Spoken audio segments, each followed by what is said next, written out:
Book 1. There's no people like show people. Chapter 1. I woke up angry as hell.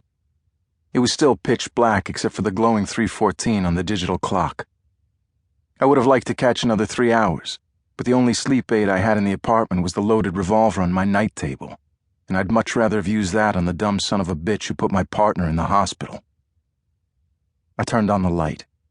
There was a rolled-up purple yoga mat under the dresser, and I decided 30 minutes of sukhasanas and downward-facing dogs would stretch my muscles and ease my stress. It worked. By 4:15, I was showered, dressed, and nursing a cup of green tea. It's not my drug of choice, but Erica, my yoga instructor, swears it will heal my chakras and help my body handle the physical and psychological pressures of life. I told her I'd give it a shot for a month, but only behind closed doors. If anybody at work even smelled tea leaves on my breath, I'd get laughed off the job. I'm Detective First Grade Zach Jordan, NYPD. There are 35,000 cops in New York City, and I'm one of the lucky 75 assigned to the high-profile Victims Response Team. The unit was our mayor's idea. He's a hardcore business guy who believes running a big city is like running an airline. You cater to your platinum frequent flyers. In New York, that means the super rich, the supremely powerful, and the ridiculously famous. Every day, I get to serve and protect Wall Street billionaires, sports stars with 7-figure contracts, and the movers, shakers, and divas of show business. That last group keeps us the busiest. Probably because most of them are either so desirable they're stalked, so rich they're robbed, or so despicable they're murdered. Of course, the name High-Profile Victims Response Team practically screams out that we have a special task force dedicated to the needs of the city's creme de la creme. True, but politically damaging. So the mayor has asked, make that ordered, us not to use it. They call us NYPD Red. And for a cop in New York, it's the ultimate cool job. My tea had gone cold, so I added sugar and put it in the microwave.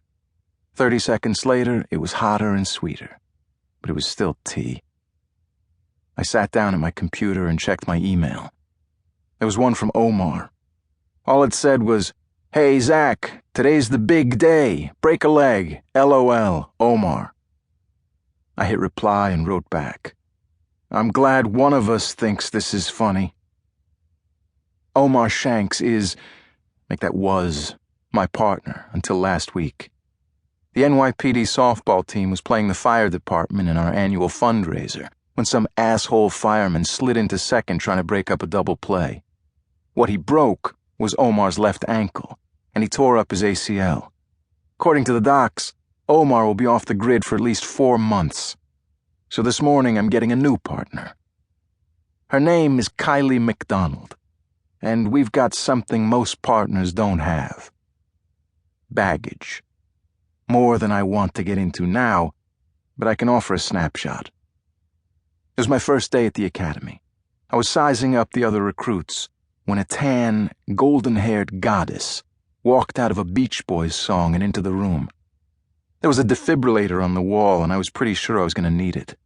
She was too beautiful to be a cop. She'd do much better as a cop's wife. Mine. At least half a dozen guys had the same thought, and in seconds, she was in the middle of a sea of testosterone. I ignored her, on the theory that girls like Kylie are more attracted to guys who don't fawn, pant, or drool. It took a week, but it worked. "I'm Kylie McDonald," she said to me one day after class. "We haven't met." I grunted. "Yeah, I've been avoiding you." "What? Why?" "The shirt." "What shirt?" "The one you wore the first day. The one with the Mets logo." "Let me guess," she said. "You're a Yankees fan." "Die hard and lifelong," I said. "I wish I'd known," she said. "I'd have worn my Yankees t-shirt for you." "I seriously doubt you have a Yankees shirt," I said. $5 says I do. You're on.